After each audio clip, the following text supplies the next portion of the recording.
I'm Theodora Croft, 82, a woman, and my own son told security he didn't know me at the party I was paying for. Those words don't just hang in the air. They have become the iron gate that slammed shut on the life I once knew, separating the woman I was, a mother, a benefactor, a bottomless well of love and support, from the woman I am now, a stranger. It's a chilling designation, especially when it's delivered by the one person you believed was your life's greatest creation, my son Alistair. To understand the depth of that cut, you must understand the fabric of the life that was torn. My husband, Arthur, was a good man, a practical, hardworking man who built a successful construction business from grit and integrity. He believed in solid foundations, in things that last. When he passed away 15 years ago, he left me not just with a profound sense of loss, but with a portfolio of assets and investments that guaranteed my comfort for the rest of my days. "This is for you, Thea," he had told me, his hand warm on mine just months before the end. "Not for anyone else, for you. Don't you ever forget that you earned this peace too." I did forget, or rather I chose to reinterpret his words. I saw the money not as mine but as a family resource, a legacy to be stewarded. And the primary beneficiary of that stewardship in my mind was always Alistair. Our only child. How could it not be? He was Arthur's son, my boy. From the moment he was born, my heart cracked open and rearranged itself around him. Every decision, every sacrifice was made with his future in mind. When he was a boy, it was simple things: the best bicycle, the summer camps he wanted, the private tutors to help with his struggling grades. As he grew into a man, the requests simply grew in scale. Alistair had his father's ambition, but none of his patience. He was always chasing the next big thing, the shortcut to the life of luxury he felt he was owed. His wife, Fiona, only amplified this desire. Fiona was a woman who spoke of aesthetics and ambience as if they were moral virtues. She saw life not as something to be lived, but as something to be curated and displayed. Their appetites were insatiable, and my bank account was the field from which they harvested their dreams. I remember the first major loan. Alistair was 30, convinced that a boutique marketing firm was his ticket to fortune. He had a fancy logo and a rented office space, but no clients. Arthur was still alive then, and he was skeptical. "The boy needs to learn the value of $1, Thea," he'd said, looking over Alistair's flimsy business plan. "Giving him this money is like trying to build a house on sand." But I saw the desperation in my son's eyes, the fear of failure. I went behind Arthur's back. I took the money from my own inheritance from my parents and gave it to him. The business folded in 18 months. Alistair was devastated, but I was there to cushion the fall. He never called it a failure, he called it a learning experience, the cost of which I had quietly borne. Then came the house. After they were married, Fiona became obsessed with a beautiful Victorian home in the most desirable part of town. It was ludicrously beyond their means. Alistair was working a middling corporate job, and Fiona was a part-time interior design consultant. "We'll never be able to afford it, darling," Alistair had said, a rare moment of realism. But Fiona had turned to me, her eyes wide with practiced sincerity. "Theodora, it's not just a house, it's a home. It's where we'll raise your grandchildren. It's an investment in the family's future." The mention of grandchildren, a future she knew I yearned for, was the masterstroke. I not only gave them the down payment, a sum that made me dizzy, but when they inevitably struggled, I began quietly covering the mortgage payments. They never asked how the bill was paid each month. They just assumed the bank had made a clerical error in their favor year after year. Their gratitude was a fleeting currency, spent almost as soon as it was offered. It would come in the form of a stiffly posed family photo for my mantelpiece or a bouquet of expensive, scentless flowers on my birthday. More often, my role was to be the silent, smiling matriarch in the background of their perfect life, a life I was bankrolling. I hosted every holiday, cooking for days, only for them to arrive late and leave early, complaining about the traffic. Fiona would subtly critique my decor. "Oh, Theodora, this old china. It's charming in a historical sort of way." Alistair would just pat my hand distractedly, his eyes already on his phone, planning his next move, his next need.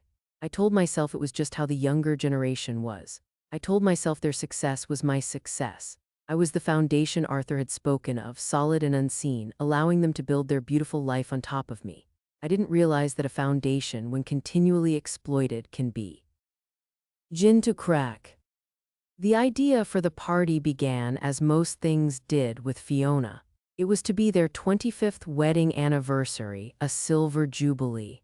Fiona spoke of it not as a celebration of her marriage but as a social event of the season. She wanted to make a statement to cement their place among the city's elite, a circle they desperately orbited but never quite penetrated. "We're thinking of the Grandview Ballroom at the Beaumont Hotel," she announced over lunch one Tuesday. She had invited me to a chic, overpriced bistro where the portions were small and the judgment was plentiful. She picked at a salad that cost more than my weekly groceries.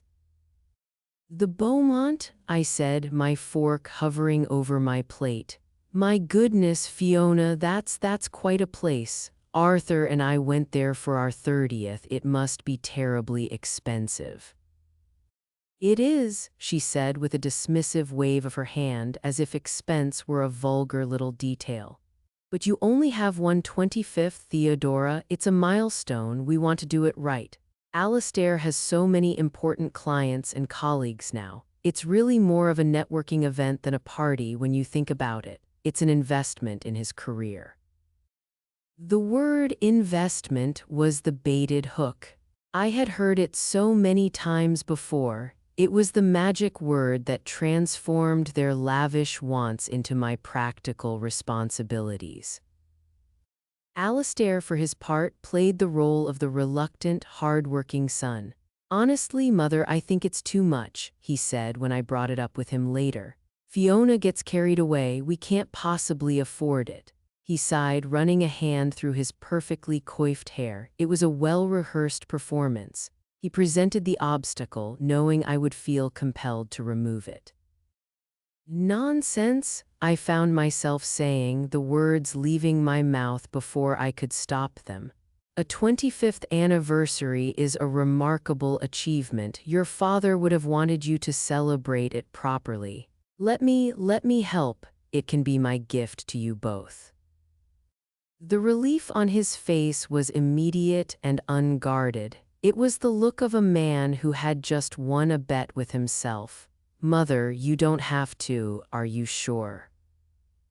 "I'm sure," I said, and in that moment I was. I envisioned a beautiful evening, a room full of people celebrating my son and his wife. I would be there, the proud mother, the benevolent matriarch who had made it all possible. I thought it would bring us closer. I thought they would finally see the depth of my love, that my generosity wasn't just about money, but about my heart. The planning process was a whirlwind of Fiona's demands. She took my offer of a gift and treated it like a blank check with her name on it. She hired a party planner, a woman with a severe haircut and a clipboard, who spoke to me as if I were a dim-witted but necessary investor. There were meetings about canapés, floral arrangements, and the precise shade of silver for the tablecloths. Fiona wanted a string quartet for the cocktail hour and a 7-piece jazz band for the dancing. She wanted an ice sculpture in the shape of 2 swans. "Is an ice sculpture really necessary, dear?" I asked gently during one phone call, looking at the preliminary budget that made my stomach clench. "Theodora, it's about the details," Fiona had replied, her voice laced with the patronizing tone she reserved for me. "It's about creating an atmosphere of elegance. You wouldn't understand." I paid the deposits, I signed the checks. The numbers were staggering, more than Arthur and I had ever spent on anything save for our own home. Each payment felt like a piece of my security, a piece of Arthur's hard-won legacy being chipped away and converted into champagne fountains and designer invitations. But I silenced the worried voice in my head. I told myself it was for Alistair, for the family. A week before the event, I went to a local boutique and bought a new dress, a modest but elegant gown in a deep sapphire blue. I felt a flutter of excitement. I was going to the Beaumont again. I was going to see my son, the guest of honor, in a room I had provided, and I would feel nothing but pride. I even bought a new silver clutch to match the party's theme. The night of the party, I was ready an hour early. I sat in my quiet living room, the sapphire dress rustling around me, my heart thumping with anticipation. I had arranged for a car service, not wanting to navigate the city traffic at night. When the car arrived, the driver, a polite young man, helped me in, and we set off towards the glittering lights of downtown, towards the Beaumont Hotel, towards the moment that would change everything. I felt like a fairy godmother about to watch the pumpkin I had paid for turn into a magnificent carriage. I had no idea I was about to be cast as the wicked old witch. The Beaumont Hotel was just as grand as I remembered, its marble lobby gleaming under the light of a dozen crystal chandeliers. A polite doorman tipped his hat as I stepped out of the car. The air was crisp and cool, filled with the promise of an elegant evening. I clutched my new silver bag, my heart a flutter of nerves and pride. I followed the tasteful signs that read Croft Anniversary, my heels clicking softly on the polished floors. The Grandview Ballroom was on the second floor. As I approached, I could hear the sophisticated murmur of conversation and the gentle strains of a string quartet. Outside the grand double doors stood a velvet rope, manned by two imposing-looking men in black suits with earpieces. A young woman with a tablet stood between them, a clipboard smile fixed on her face. "Good evening," I said, smiling warmly. "I'm here for the Croft Anniversary party." The woman looked up, her smile not quite reaching her eyes. "Of course, name please." "Theodora Croft," I said, expecting a flicker of recognition. I was, after all, the mother of the man of the hour. Her finger scrolled down the screen of her tablet. She frowned, then scrolled again. "I'm sorry," she said, her tone shifting from polite to professional. "I don't have a Theodora Croft on the guest list." I chuckled, assuming it was a simple mistake. "Oh, there must be some misunderstanding. I'm Alistair Croft's mother. I'm the hostess." The woman's expression didn't change. She exchanged a quick, almost imperceptible glance with one of the security guards. "I'm very sorry, ma'am, but if your name isn't on the list, I can't let you in. It's a private event." My smile faltered, my cheeks grew warm. "But that's impossible. My son and his wife, Fiona, they know I'm coming. I paid for this party." The last few words came out as a desperate whisper, and I instantly regretted them. They sounded so crass, so transactional. The guard on the right took a half step forward. He wasn't threatening, but his presence was a clear message. This was a boundary I was not to cross. "Ma'am, if you'd like to step to the side, we can try to sort this out," the woman said, her voice now firm. She was already looking past me, ready for the next guest. I felt a wave of panic and humiliation wash over me. People were starting to arrive behind me, couples dressed in their finest, murmuring and laughing. They were glancing at me, the old woman in the blue dress causing a scene at the door. My face burned with shame. Could you just ask my son to come out?" I pleaded, my voice trembling slightly. "Alistair Croft, he'll clear this all up." The woman sighed, a gust of annoyed impatience. "I cannot leave my post, perhaps you can call him." "My phone, of course." I fumbled in my silver clutch, my hands shaking so badly I could barely work the clasp. I pulled out my phone, but my mind was blank. My screen seemed impossibly bright and confusing. I could feel the eyes of the other guests on my back. I took a deep breath and stepped away from the line, my whole body trembling. Just then, the ballroom doors swung open and a wave of laughter and music washed out into the hall. And there he was, my son, Alistair. He was standing just inside, a glass of champagne in his hand, laughing with a group of well-dressed, important-looking people. He looked so handsome, so successful. My heart leaped with relief. "Alistair," I called out, my voice sounding thin and reedy. He turned, his smile still fixed on his face from the conversation. He looked towards the doorway. His eyes met mine. For a split second, I saw a flicker of something: recognition, annoyance, panic. It was gone as quickly as it appeared. His face became a smooth, impenetrable mask.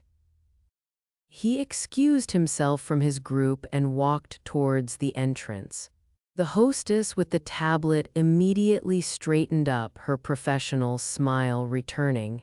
"Mr. Croft, good evening. I'm so sorry to bother you, but this woman is insisting she's a guest."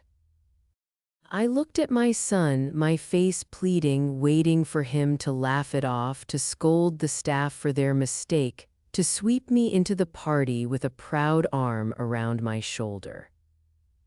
He stopped a few feet away from me. He didn't look at me, he looked at the security guard. His voice was low, calm, and utterly devoid of any emotion. It was a voice I had never heard before. "I don't know this woman," he said. The world stopped. The music, the chatter, the air in my lungs, it all just ceased. The words echoed in the sudden silence of my mind. "I don't know this woman."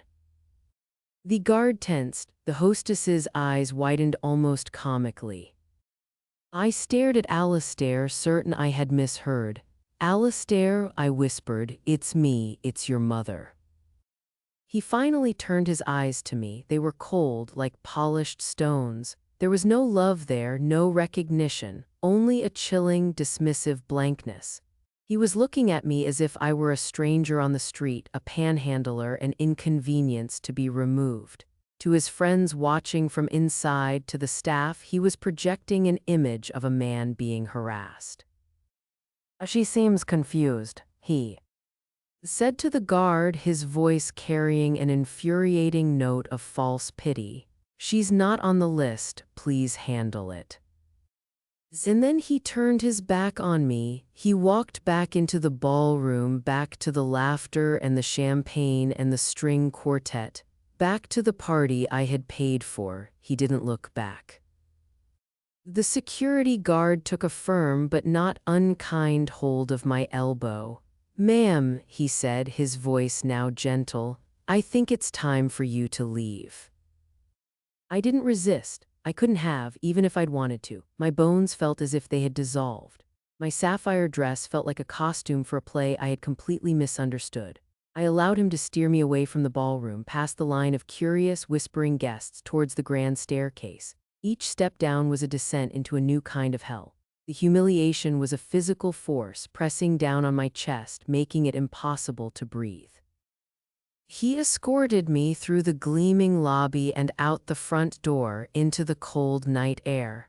The polite doorman looked at me with confusion and pity. "Can I call you a cab, ma'am?" the guard asked. I could only nod, unable to speak past the lump of grief lodged in my throat. I stood on the pavement, clutching my useless silver purse, and watched as my son celebrated his life in a room I was not allowed to enter. It wasn't just a slammed door, it was an erasure. In one sentence, my son had taken my identity, my history, my very existence as his mother, and discarded it like trash. The ride home was a blur of streetlights streaking across the taxi window. I sat perfectly still in the back seat, my hands clasped tightly around my clutch. The driver had tried to make small talk at first. "Rough night?" he'd asked, catching my expression in the rearview mirror. I hadn't answered. The silence that followed was thick and heavy, broken only by the crackle of his radio. The city, which had looked so full of promise on the way to the hotel, now seemed alien and hostile. When I finally stood before my own front door, fumbling for my keys, the house looked different. It was no longer the warm, familiar sanctuary I had left just a few hours earlier. It felt like an empty museum, a collection of relics from a life that was no longer mine. The photograph on the hall table of Alistair, Fiona, and me at Christmas, all of us wearing forced smiles, was a monument to a lie. I turned it face down. I walked through the silent rooms, my blue gown trailing behind me like a ghost. I didn't turn on any lights beyond the small lamp in the living room. I couldn't bear to see my own reflection in the darkened windows. I sat down in my favorite armchair, the one Arthur and I had picked out together, and the dam of my composure finally broke. The first wave was pure, unadulterated shock. My mind kept replaying the scene at the hotel entrance over and over like a faulty projector. Alistair's face, the coldness in his eyes, the finality in his voice. I don't know this woman. It wasn't a mistake. It wasn't a misunderstanding. It was a choice. He had weighed my presence against the opinion of his wealthy friends and the sterile perfection of Fiona's party, and he had found me wanting. He had chosen them. He had chosen the image over the reality. He had chosen to orphan himself right in front of my eyes. Sleep was impossible. I spent the night in that armchair, watching the shadows lengthen and then retreat as dawn approached. With the first gray light of morning, the shock began to curdle into a pain so profound it was physical. It was a hollow ache in the center of my chest, a cold dread that seeped into my bones. Every memory of my son was now tainted. His first steps, the crayon drawings he made for me, his high school graduation, all these cherished moments were now just preludes to his ultimate betrayal. Had his love always been a performance? Was my role in his life always just that of an open wallet? The phone on the side table remained silent. I kept glancing at it, a masochistic part of me expecting, hoping for it to ring. Surely he would call. Surely when the champagne wore off and the guests had gone home, he would be struck by the horror of what he had done. He would call full of apologies and excuses. He would say it was a terrible mistake, that he was under pressure, that he didn't mean it. I rehearsed what I would say. I didn't know if I would scream or cry or simply hang up. But the call never came, not that day, not the next. The silence was louder than any argument. It was a confirmation. His actions at the hotel were not a momentary lapse in judgment, they were a declaration. I was no longer part of his world. The days that followed were a gray fog of loneliness and grief. The house, once my comfort, became my prison. The silence was suffocating. I didn't answer the phone when it did ring, assuming it was a friend or neighbor I didn't have the strength to speak to. I let the newspapers pile up on the porch. I ate nothing but toast and tea, my appetite gone. I felt myself shrinking, fading, as if his words were slowly erasing me from existence.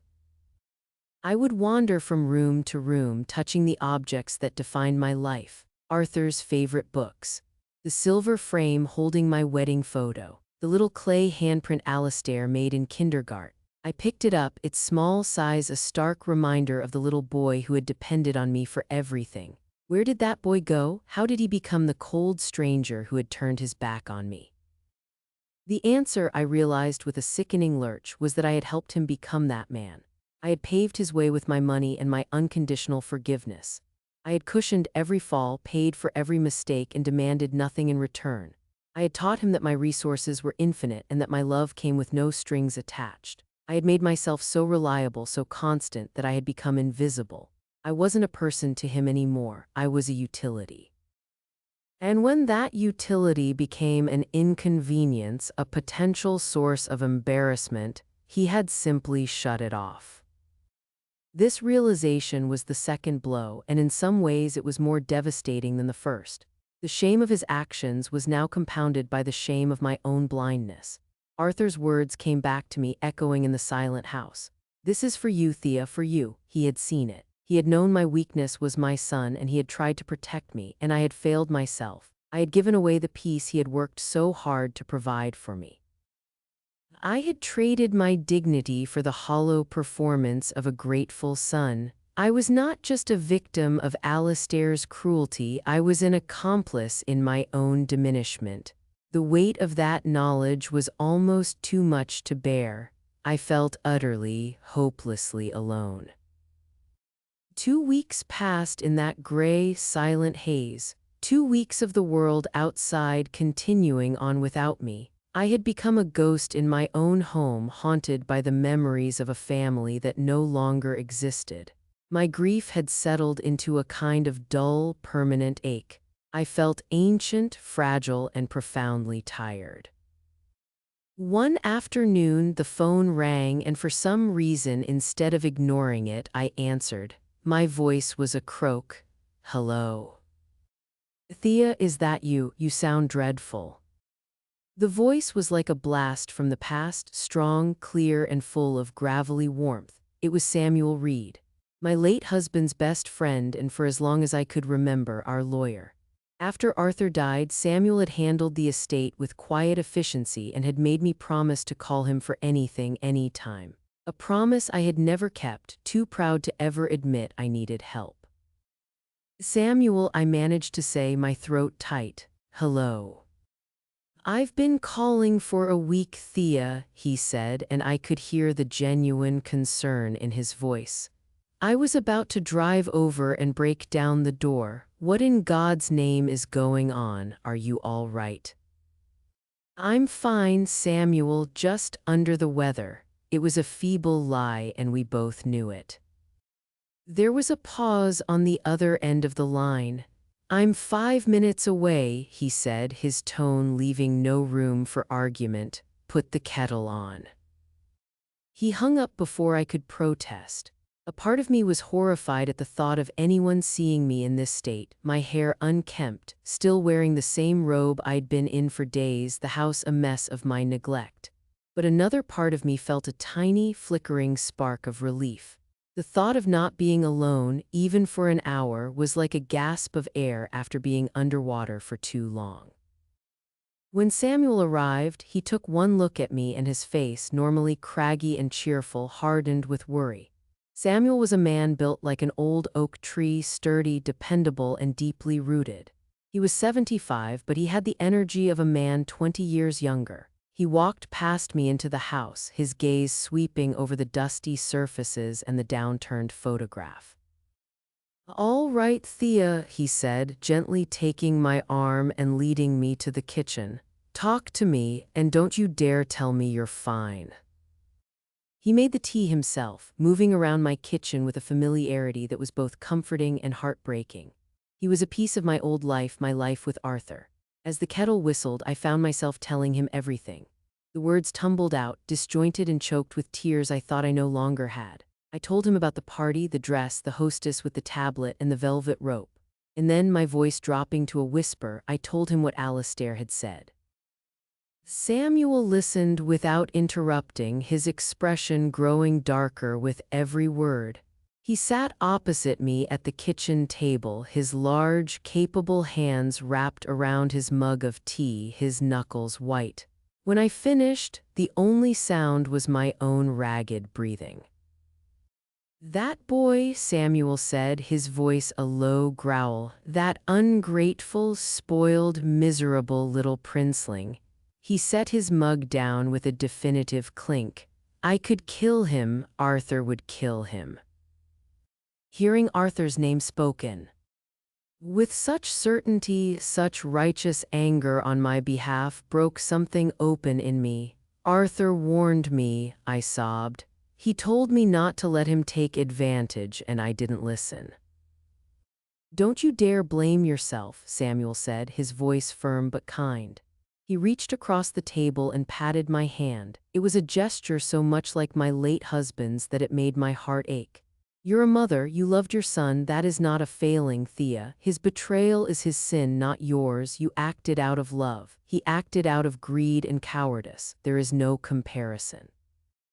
He let me cry for a few more minutes, then his demeanor shifted. The concerned friend was replaced by the shrewd lawyer I knew he was. All right, he said, his eyes now sharp and focused. The mourning period is over, now we fight back. Fight back, I said, wiping my eyes. How, what's the point? The damage is done. The point, Samuel said, leaning forward, is Theodora Croft. The point is your peace of mind. The point is honoring Arthur's memory by protecting what he built and what he left for you. That boy and his grasping wife have been treating you like an ATM for 2 decades. It's time to close the account. For the first time in weeks, I felt a flicker of something other than pain. It was a tiny, fragile ember of anger. Samuel saw it. He humiliated you, Thea, he continued, pressing his advantage.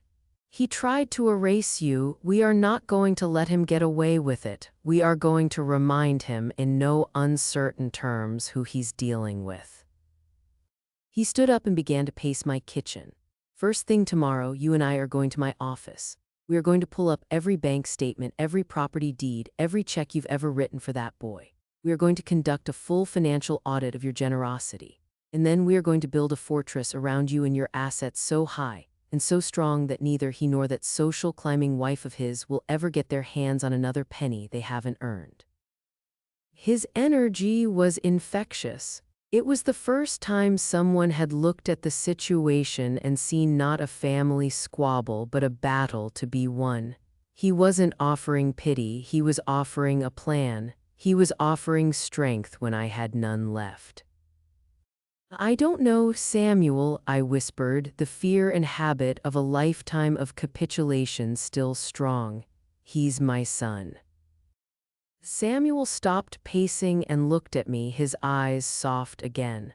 "I know he is, and this is the most loving thing you can do for him now. You're not punishing him, Thea. You're finally teaching him the lesson he should have learned 30 years ago. You're teaching him about consequences." He was right. I saw it then with a clarity that cut through the fog of my grief. My endless giving hadn't been love, it had been enablement. I hadn't been helping Alistair, I had been crippling him, preventing him from ever having to stand on his own 2 feet. The kindest thing I had ever done for him was bring him into the world. The second kindest thing I could do now was to cut him off from mine. A resolve I didn't know I possessed began to harden in my chest. I sat up straighter. "All right, Samuel," I said, my voice steadier than it had been in weeks. "What time should I be at your office?" Samuel Reed smiled, a triumphant, wolfish grin. 9 a.m. sharp, and Thea, wear something that makes you feel powerful." The next morning, I stood before my closet, looking at my clothes with new eyes. For years, my wardrobe had been a collection of soft, unassuming beiges, gentle blues, and floral prints, the clothes of a grandmother designed to fade into the background. But tucked away at the very back was a suit I hadn't worn since Arthur's funeral. It was a charcoal gray wool, sharply tailored with a matching silk blouse. It was the uniform of a widow, but it was also the armor of a woman who had endured the worst day of her life and survived. I put it on. Looking in the mirror, I no longer saw the frail, confused woman from the hotel lobby. I saw Theodora Croft. Samuel's office was in a stately old building downtown, filled with the scent of old books and floor polish. It was a place of quiet, confident power. He greeted me not with pity but with a brisk, professional handshake and led me into a large conference room. The polished mahogany table was vast, and at one end stacks of files and bank statements were already waiting. "I took the liberty of having my paralegal pull everything," Samuel said, gesturing to the mountain of paper. "Everything you have with Croft and Thorne Financial and the statements from your personal accounts. Let's get to work." For the next 4 hours, we sifted through 20 years of my financial life. It was a painstaking, horrifying education. Laid out in black and white, the sheer scale of my generosity was staggering. It wasn't just the down payment on their house, it was the monthly mortgage payments which I'd set up as an automatic transfer years ago and had long since tried not to think about. It was the property taxes. It was the 5-figure sum to landscape their Provencal-inspired garden. It was the seed money for 3 of Alistair's failed ventures after the first one. It was the credit card I'd given Fiona for emergencies, which she apparently considered to include designer handbags and spa weekends. Each statement, each check stub was a fresh stab of betrayal. The money I had given them so freely, so lovingly, they had taken as their due. There were no thank you notes in these files, no records of repayment. There was only a one-way river of cash flowing from my accounts to theirs. "Look at this," Samuel said, pointing to a line item from 3 years ago, $50,000 transferred to Alastair Croft. The memo line just says investment.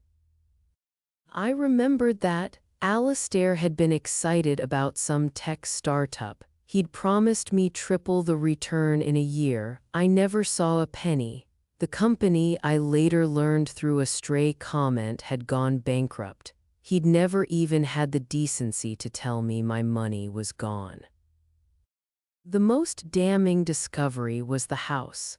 "Thea," Samuel said, his voice grim as he read over the deed, "your name isn't just on the mortgage, you're the primary owner, you bought the house. Their names were only added to the title as residents. You could have evicted them at any point in the last 15 years. I stared at him, dumbfounded. I had signed so many papers at the time, trusting Alastair and the lawyers he had chosen. I had assumed I was merely a co-signer, a guarantor. I never realized I owned the roof over their heads. The house Fiona was so proud of, the one she used as a stage for her social climbing, was mine. "My God, Samuel," I whispered. "I had no idea." "Of course you didn't," he said, his voice laced with contempt for my son. "He didn't want you to know the power you held. He wanted you to feel like the grateful benefactor, not the landlord." By the end of the audit, the total was nauseating. I had given my son and his wife a sum well into the 7 figures. I had subsidized their entire adult lives. The party, the hideous, humiliating party, was just the final, most expensive insult on a mountain of them. The ember of anger I had felt the day before was now a roaring fire. The grief was still there, a hard knot in my stomach, but it was now fuel. "Right," Samuel said, pushing the last file aside. He leaned back in his chair, his expression resolute. "Here is the plan. It is swift, it is total, and it is non-negotiable." He laid it out with military precision. Step 1, we would immediately contact my bank and freeze the joint account I still foolishly shared with Alastair for household expenses. We would also cancel Fiona's emergency credit card. Step 2, we would stop the automatic mortgage payments. The next one was due in a week. Let the bank send them the first angry letter. Step 3, Samuel would draft 2 official letters. The first, to Alastair and Fiona, would be a formal notification that all financial support of any and every kind was terminated effective immediately. It would include a full, itemized accounting of the money they had received over the past 20 years so they could see the true cost of their lifestyle. Step 4, the masterstroke. The second letter would be from Samuel's firm, acting on my behalf as the legal owner of their property. It would inform them that they were, in effect, tenants. And while I had no immediate plans to evict them, their continued residence was contingent on a new lease agreement, which would require them to pay fair market rent starting the first of the month. "And finally," Samuel said, a grim smile on his face, "you are going to call your estate planner. We are going to amend your will. We will place Alastair's inheritance in a tightly controlled trust, one that he cannot touch. The disbursements will be minimal and entirely at the discretion of the trustee, and there will be a clause, a morality clause. Any action deemed disrespectful or harmful to you will result in the immediate and permanent dissolution of the trust, with all funds being redirected to a charity of your choice. The charity," he added with a wink, "for retired racehorses." It was brutal, it was total, it was perfect. It wasn't about revenge, not really. It was about severing the ties of dependency that had poisoned our relationship. It was about taking back control of my life, my finances, and my dignity. "Can we do all that?" I asked, my voice filled with a sense of awe. "Theodora," Samuel said, his smile softening, "we can and we will." For the first time since that horrible night, I felt a sense of power. I was not the confused old woman at the velvet rope. I was the woman who owned the ballroom, the rope, and the entire damn hotel if she chose. I was Theodora Croft, and I was about to reclaim my name. The letters went out by certified mail the next day. For a week, an unnerving silence followed. I imagined the moment the courier arrived at their door, the confusion on their faces as they signed for the crisp, professional envelopes. I pictured them reading the cold, hard accounting of their lives, the staggering numbers staring back at them in black and white. I imagined the dawning horror as they read the second letter, the one that reclassified them from homeowners to tenants in the very house they showed off with such pride. The silence broke as I knew it would on a rainy Tuesday afternoon. A car screeched to a halt in my driveway, and moments later there was a furious pounding on my front door. It wasn't a polite knock, it was an assault. I had been expecting them. Samuel had prepared me. I smoothed down the front of my dress, took a deep, steadying breath, and walked to the door. When I opened it, Alastair and Fiona stood on my porch, drenched and furious. Alastair's face was blotchy and red, his usual composure completely gone. Fiona looked as if she had been crying, her makeup streaked, her expression a mask of disbelief and rage. "What is the meaning of this?" Alastair bellowed, shoving a crumpled letter from Samuel's firm into my face. "Have you lost your mind?" I did not flinch. I looked him calmly in the eye. "No, Alastair," I said, my voice even and cool. "For the first time in a very long time, I believe I have found it. Please come in. There's no need to air our business to the entire neighborhood." They stormed past me into the living room. Fiona immediately began to pace, her arms wrapped around herself as if she were cold. "I don't understand, Theodora," she said, her voice a high-pitched whine. "After everything we've been through, how could you do this to us, to your family?" "Family?" I asked, raising an eyebrow. "That's an interesting choice of words. I was under the impression, Alastair, that you didn't know me."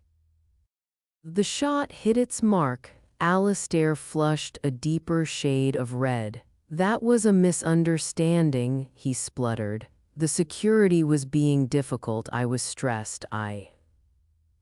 You were embarrassed," I finished for him, my voice like ice. "You were embarrassed by your own mother. You stood there, looked me in the eye, and you erased me. Do not insult my intelligence now by calling that a misunderstanding." "But to cut us off," Fiona cried, her voice cracking. "The mortgage, the accounts, Theodora, will be ruined, we'll lose the house." "My house, Fiona," I corrected her gently. "It has always been my house, a fact you would have known if you had ever bothered to look at the paperwork instead of just the paint swatches." I let that sink in. "And you won't lose it, you simply have to do something you've never done before, pay for it." Alastair stared at me, his mouth agape. He was seeing a woman he didn't recognize. The soft, pliable, endlessly forgiving mother he had known his entire life was gone. In her place stood a stranger with a spine of steel. "This is because of the party, isn't it?" he said, his voice dropping. "You're doing all of this to punish me." "No," I said, and I meant it. The party was not the cause, it was merely the symptom of a disease that has been poisoning this family for decades, the disease of your entitlement and my enablement. The party was just the moment I finally saw the sickness for what it was. "This," I said, gesturing around the room at the space between us, "is the cure." I explained the new terms of our relationship, that there would be no more money, that their inheritance was now locked away in a trust they couldn't touch, its fate dependent on their behavior, that our relationship, if it were to continue at all, would be on my terms, not theirs. Fiona began to sob great heaving theatrical tears. Alastair just looked defeated, the rage draining out of him to be replaced by a hollow despair. He had played the game his whole life and he had just discovered that the rules had changed and he had already lost. "Mother, please," he whispered. It was the first time he had sounded like a little boy in years. "You can't do this." "I can," I said softly, "and I must for my own sake, and perhaps one day you'll realize for yours as well." I walked to the hall table and picked up the spare key to my house that they had always kept. I held it out to him. "I'll be needing this back." For a long moment he just stared at my outstretched hand. Then, with a defeated sigh, he reached into his pocket, pulled out the key, and placed it in my palm. It felt heavier than it should have. It was the weight of an era ending.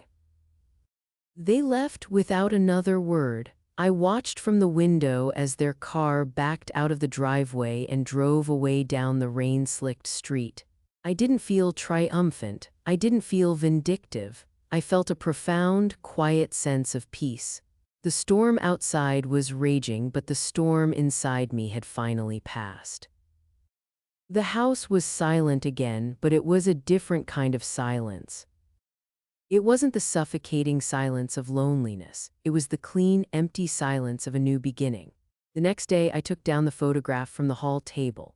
In its place, I put a beautiful vase and filled it with fresh flowers. I signed up for a pottery class. I called an old friend and made plans for lunch. I started to build a new life, a life that belonged only to me. A life based not on what I could give to others, but on what I could give to myself.